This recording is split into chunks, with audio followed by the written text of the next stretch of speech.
All right, so this is part two of self-discovery, suddenly single and self-discovery. And so Alice and I are talking about these things. And why I love you, Alice, first, these are not in any particular order, but first, because we are truly friends. And we don't need to go into accolades about that too much, but I think having a true friend of the opposite sex, the opposite gender, is very meaningful because you really get to know a person, but you have a different point of view. You lived a different life as a female, as a girl than I did as a guy. And that's a good thing. We learn different things in different ways. But, so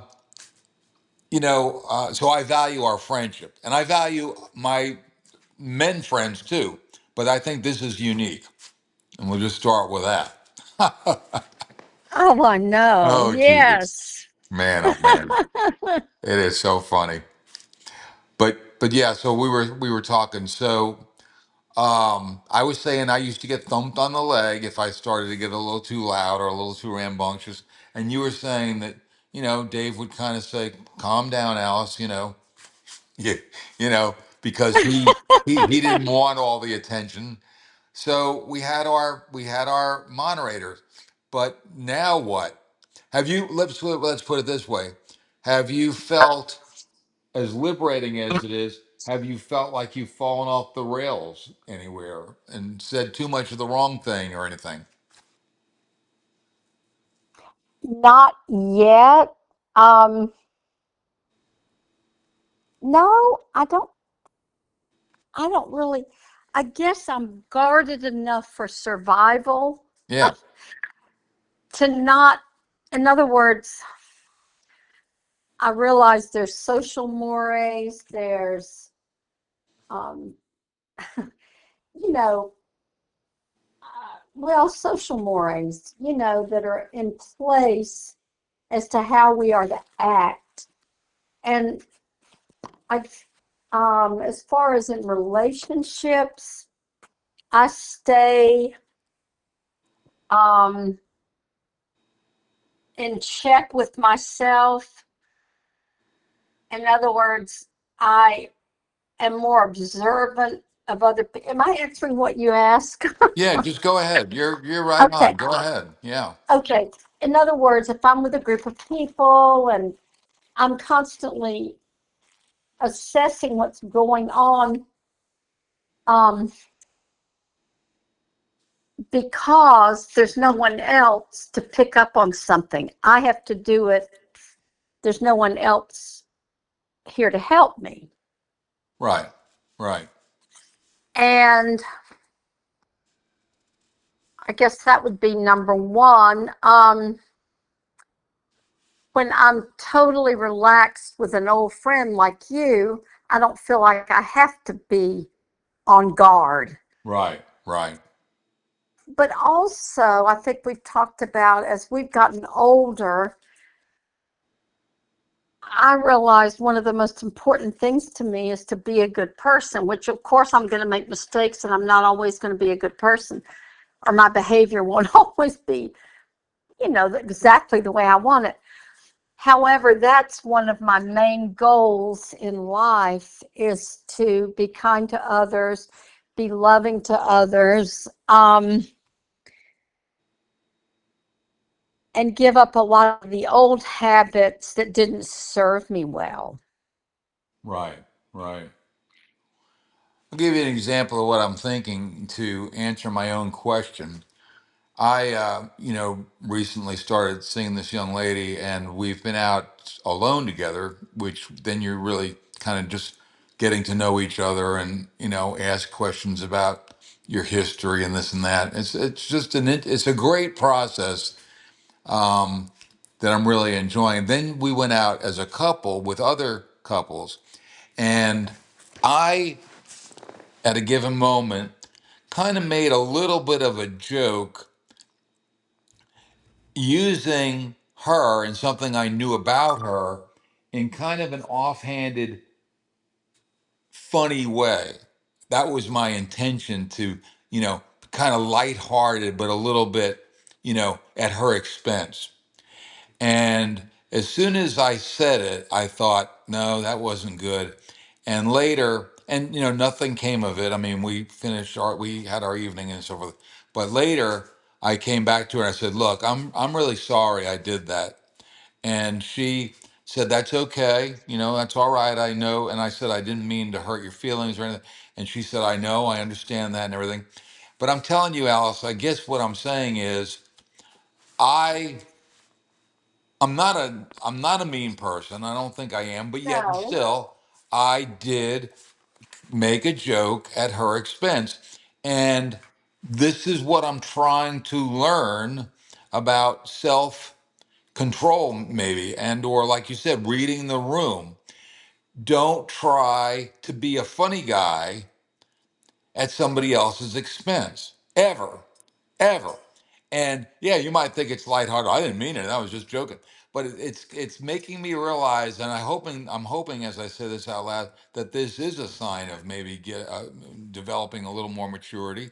That if you're going to be funny, be self-deprecating, and if anything, and even that you can wear out. But I guess I'm just saying that I don't know if my other partner would have, you know, hit me on the knee to stop me from saying that, or it would have been too late, or she would have blessed me out later. But I think in the topic of what we're talking about, self discovery, part of my self discovery is don't be a smartass. Well, and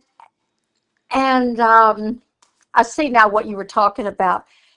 Um, I have on occasion, said something, and it feels like almost immediately I'll do what you did and say, "Oh my goodness, I didn't." So yes, I've done that and tried to correct it immediately. Now I'm very sensitive as And I when am things are too, yeah. directed at me. So I think that keeps me from doing a lot of that. But Peter, we're all human. Human Right, beings make mistakes, you right, know? right. I can even hear her voice saying to me, mimicking me when I would say, I didn't mean it that way. Boy, she would say, I didn't mean it that way. I didn't mean it that way. It was like, if you didn't mean it that way, then don't say it to begin with. So I'm trying to learn those things, trying to, like, as we're talking about self monitor or manage before I make the smart remark. And, like I said, I'm trying to learn that you certainly don't have to be the center of attention, or at least, if anything, don't try to be the center of attention. That's probably the worst thing you can do, you know? True. Let Uh, it happen naturally. exactly, exactly. Take turns, yeah. And listen, even between you and I, it's a learning process to listen, for me, to listen. Well, me too, and to not interrupt. It's, like you said, we're all a work in progress. Um, you and I started this because we found ourselves having these, we'll call it deeper conversations, and I do agree. Um, we're not just talking about, well, we can talk about anything, but nonetheless, we delve into like we're doing now, how reflective things on our own behavior and dealing with other people and dealing with the loss. I think it's valuable. And I told this to my friends this morning. We were kind of updating each other. I said, I'm doing this podcast with my friend Alice. We're very close. We've gotten closer over the 50 years. It's amazing. But um, I said to you, and I'll say it out loud, I don't care if we're the only people that ever hear it. It's still worth our time because you know, we're learning from each other. Well, that's it. And I also think there be, some folks, they're not drawn to learning. They're not drawn to Ah, growing. They're just, they're fine the way they are. I think gosh, it's a, I kind of think it's a personality thing. I I think was watching, and I can't remember now which series I was. Oh, it was. stick on Apple TV, and I can't remember verbatim, but one of the characters said to the other one was, "When was the first time you did something that made you uncomfortable, that you were scared to do, that you Right, know?" And I enjoy doing that because I feel like I grow, right, but I'm so aware that not everybody needs to be that way or do that. right. It's not for everybody. Now, one thing I've noticed lately about myself that I'm thinking I need to ease up on is watching a new series, seeing a movie, and just thinking, oh, I've got to tell this person or that person, this is such a good movie. And, Right, and I think that's fine. I don't check in with them to see if they've watched it or anything. right, right, But I do, love to tell people about new movies. So I guess that's okay. But I don't say, "Oh, have you watched it yet?" If they right. never Oh, there watch you it, go. it's if they never watch it, it's fine. Right. It's not an assignment. Right. Mm-mm. Yeah. But when I see something that I think is very well done, I want to share it with people who I think might really like it. Well, exactly. Exactly, and it comes across that way. And you're right. It's kind of like whoever said it, Seinfeld or whatever, that I hate links. He said I hate people saying, "Oh yeah, and click on the link." I just sent you a link to this. He says I hate that. Because it's like an assignment. Hey, did you click on the link? What'd you think? Oh, that's true. So, like you just said, if it's freewheeling and you're telling somebody you like something, great. And, if you get feedback, that's great too. But like you said, you're not doing it for that purpose of trying to hook somebody in. Um, Right. And and- if they never let me know, that's fine. I right, don't, why do I need to know? right, right, Because I'm just telling them because I think they might like it. right. Oh, it's just so funny. And I think, again, I guess so much of this is your personality, correct? Yeah, and you were just saying just a few seconds ago, you're talking about people that may not be looking for this or that or reflective. And I remember a quote his son said about Ronald Reagan. He said he's not introspective. He's not analyzing himself. He's just being who he is, but he's not overthinking it or introspective thinking back on it or anything. It's just kind of now I'm saying this, now I'm saying that. He said it in a very complimentary way, but also in a kind of an observational way because that was his personality. And everybody loved Ronald Reagan. I loved him. I'm not talking politics, but I mean, I voted for him. He was a likable guy, and he had a way of kind of looking at things in kind of a lighthearted way, and so I was fine. I'm not glued to one party or another necessarily. I'm looking for who the best person might be for any given job. I don't care if it's a babysitter, a dog sitter, or a politician. If they're good at it, then they're good at it. And that's another thing, Allison. We need to cut it off and everything. You cut me off anytime. But one more thing, because since I mentioned politics, friendship and family are more important than politics and ideology. I'm going to say it out loud because we have become very polarized. But I'm telling you, part of my discovery is I don't, like you just talked about sending somebody a link or telling them about a TV show. I don't need to win you over. I really don't even need to tell you what I think necessarily, but I certainly don't need to win you over. And, if I think a certain way about something and it happens to come out in conversation, so be it. But I really have learned to let go of thinking that I need their validation on my opinion. I don't. And I don't want to appear to be looking at Be for looking it. at for. Um, so does that make any sense? I don't know, because Yes. but you've said you're in different social groups. as I am. I am. And And you know what? I- I've made the choice to do what you're saying because the people that I may have questioned things about are lovely people. They've treated me very well. They treat other people very well. And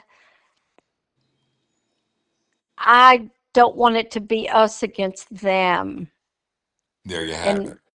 and that did help it happen in one of my social groups. There was a little bit of a uproar and then everybody said, "Look, we're all friends. We all love each other. Let's not talk about this ever again." So Yeah. they stopped it. Yeah. And I have a friend just like that. Amazingly enough, we've been friends for that almost that many years. I mean, decades. There are certain topics that we've decided that we don't need to delve into. And even when those boundaries might get crossed a little here and there, I think the bottom line is he's still my best friend for what we do together and how we share the things in our life. He's my best friend, or best is a bad word, but my one of my great friends that I know and trust as an individual, as a human being. And so if anybody is tuning in, I think that's the whole point, Alice. I think friendship, personal trust is more important than what I'll label as ideology. It's not, it's not red, white, or blue. It's just you, whoever you are as a good person. And these people that I'm talking about, this person I'm talking about, is a very good person, an exceptionally good person. So anyway, that's our 2 cents, or that's my 2 cents. Yes, me too. And it's always going to swing back and forth anyway. The, these things that occur nationally Right. are going to swing back and forth. And it is a different time. You and I both know that. Um, I can think historically of, some times where there were similarities, but I want to still feel hope and, faith that things will get better. And it's made me much calmer, happier, less stressed, accepting this about my friends. And I have some family members that, fall into that category. Um, love over fear. Exactly. That's it. Love and friendship over fear and Yeah. suspicion, or yeah. And I think, and I ironically, I believe that if you're true to yourself, and true as a friend, as a relative, as a parent, or whatever, you don't really have to worry about, are you compromising or being compromised. I think that's another issue. Just let it be. And God, I said this earlier today. Let it be. And somebody said, "Yeah, the Beatles." And I said, "Yeah, some people can take a phrase and turn it into a number one hit song. Other people, yeah, like myself, just quote them or whatever." But anyway, I love talking to you, Alice. This is great. I think we've covered a lot of topics, and as usual, I feel more energized. You know, whatever this is towards the end, I'll call it. Even then in the beginning, I just want to keep going and going. But I think we probably need to cut it off and pick it up again. Yeah, because more isn't always better. There you have it. You have the gems, Alice. You have come up with the quotable quotes. Oh, and last night, Peter, I had the best quote from Margie. But let's let's end this and I'll tell you that. Okay. All right. Hey, people, tune in later to hear what Margie had to say. All right, Alice, That's right. I'm gonna hit the okay, I'm gonna hit the stop record and we'll see you all next time.